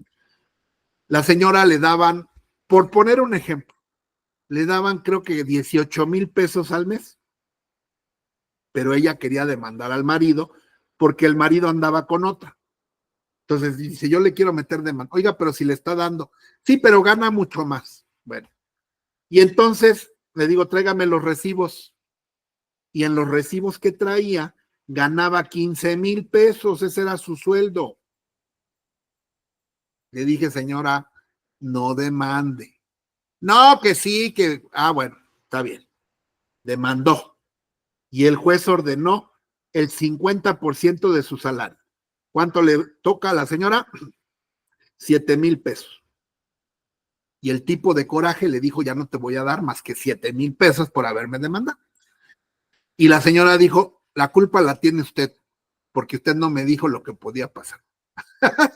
Así son los clientes, ¿no? Entonces, aquí pasan muchas cosas, ¿verdad, Lisette? Creo que otra vez que nos voy a platicar, Lisette, las experiencias. Adelante. Sí, de Lisette. hecho, generalmente se estudia el nivel de vida que tiene la persona porque no se le puede bajar. Claro, claro. Sí, porque por ejemplo, si los menores tienen un nivel de vida alto y el papá quiere dar menos, no le puede bajar el nivel de vida a un menor. Y ese es el trabajo de los abogados, acreditar los niveles de vida, cuánto se gasta en la escuela, cuánto gastan en diversión, cuánto pagan de renta para poder hacer un estimado, y que también, y que sí se podrá bajar, pero pues si el tipo a lo mejor quebró su empresa y los abogados contrarios también tratarán de demostrar y cometer fraude a acreedores. Tremendos los problemas que se van a encontrar ustedes ahí, no los quiero espantar, pero pues ese es el trabajo del abogado, ¿verdad? Que De por un hecho, lado, sí, adelante. cuando demandan alimentos para los menores es muy importante presentar una plantilla de gastos, porque generalmente demandan incrementos, pero nunca presentan la plantilla acreditada, que es con recibos y cosas que puedan sustentar que el menor tiene un nivel de vida alto. Porque si no te lo van a fijar a la mínima, ¿verdad, mi querida Lisette? Entonces, sí, así es. Casi siempre, como dice Lisette, en tu demanda, tú ya tienes que plantearle al juez cuál es el nivel de vida que tiene. Porque si tú tienes el recibo de lo que gana el señor, pero también es importante cuál es el porcentaje que le van a fijar. Hay veces que se fija en 30, 25, pero todo depende, como dice la abogada, al nivel de vida, y eso es mucho de lo que se acredite, ¿no? Eso es mucho labor del abogado. Y también del cliente, que te proporcione las herramientas, porque el otro no va a querer dar. Acuérdense la definición típica del litigio. Litigio consiste en la pretensión de un actor que exige el cumplimiento de una obligación y la resistencia de un deudor que se niega a cumplir. A una persona se le demanda porque se niega a cumplir. Si no lo hiciera, si no se negara y lo hiciera bien, pues no lo demandarían. Entonces siempre se va a resistir, y eso implica toda serie de argucias y de trampas que hace generalmente el hombre, esa es la verdad, para no cumplir, ¿verdad?, con sus hijos.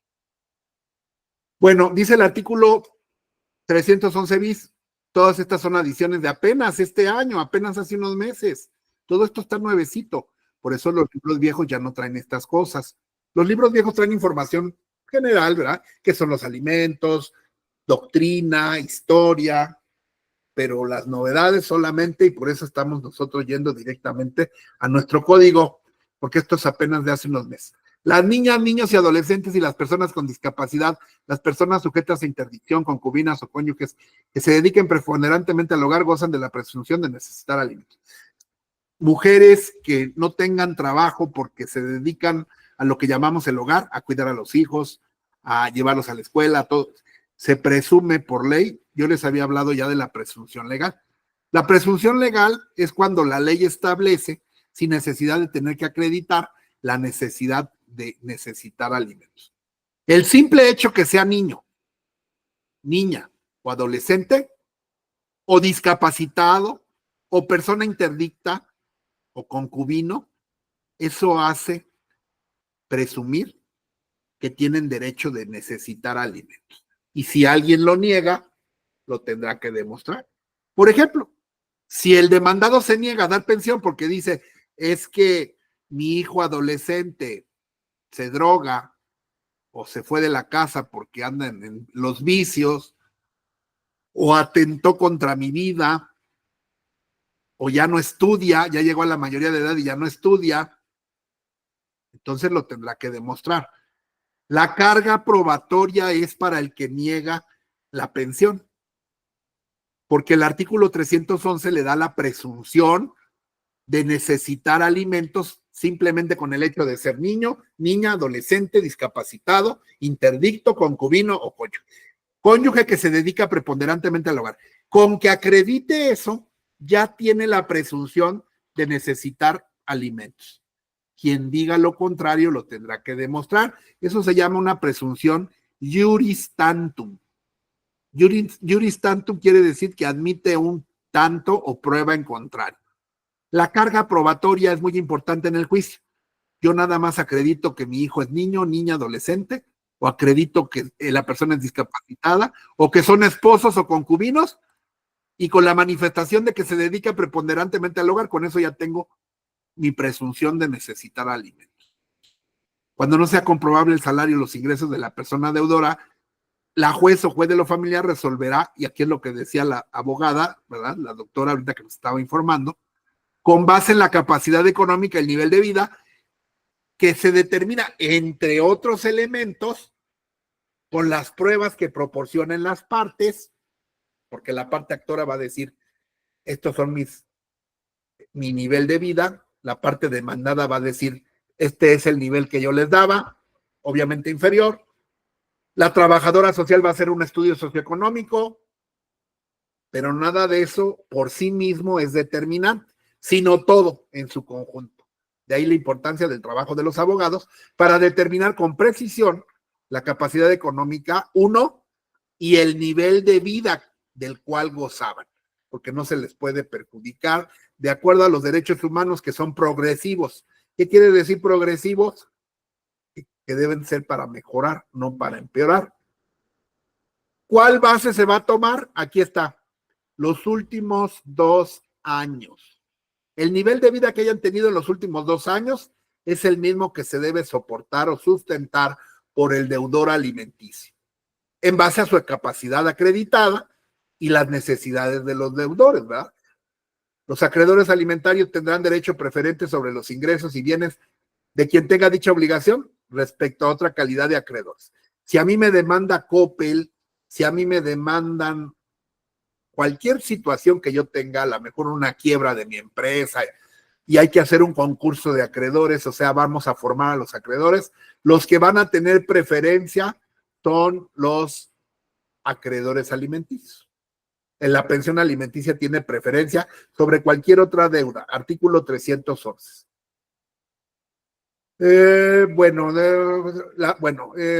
Este es el artículo 312 ya para terminar. Y aquí nos queda. Este artículo fue con el cual yo resolví hace ratito la pregunta que respondió Consuelo. Cuando dijo Consuelo, les toca a los abuelos paternos. No. Si fueren varios los que deben dar alimentos y todos tuvieran posibilidad, el juez repartirá entre ellos la porción de sus haberes. Pero la pregunta es, si no fueren varios o no todos tuvieran la posibilidad, pues tenemos que interpretar la ley, ¿verdad? Y la interpretación sería la misma. Entonces se hará entre los que estén y de acuerdo a las posibilidades de cada uno, y será el juez el encargado de hacer esa distribución equitativa y proporcional de acuerdo a lo que dice la ley. ¿Qué dice la ley? Conforme a las necesidades y a las posibilidades de cada uno. Y eso es lo que hay que pelear en juicio. Cada abogado representará a su cliente a manera que le convenga a sus intereses, ¿verdad? ¿Alguna duda? En ese artículo nos quedamos, por favor, y si no hay dudas, vayan a ver al doctor Calixto. Está muy interesante el tema de las neurociencias en los niños, niñas y adolescentes para los temas de divorcio, patria potestad, que vamos a ver más adelante. Pues casi no, yo creí que terminábamos alimentos y no pudimos, qué bueno, porque estamos aprendiendo muchas cosas. Que Dios los bendiga, nos vemos el próximo martes. Gracias, Pepe, Daniel, Lorenzo, Carolina, Lisette. Gracias, doctor. Buenas noches. Buenas noches. Muchas gracias, Buenas noches a profesor. todos. Buenas noches a todos. Hay que seguir en Buenas contacto noches, maestro. por medio del chat, ¿eh? Gracias, Sandrita. Gracias. Hay que subir, compartir por medio del chat. Gracias. Doctor. Bye. Gracias. Adiós, gracias.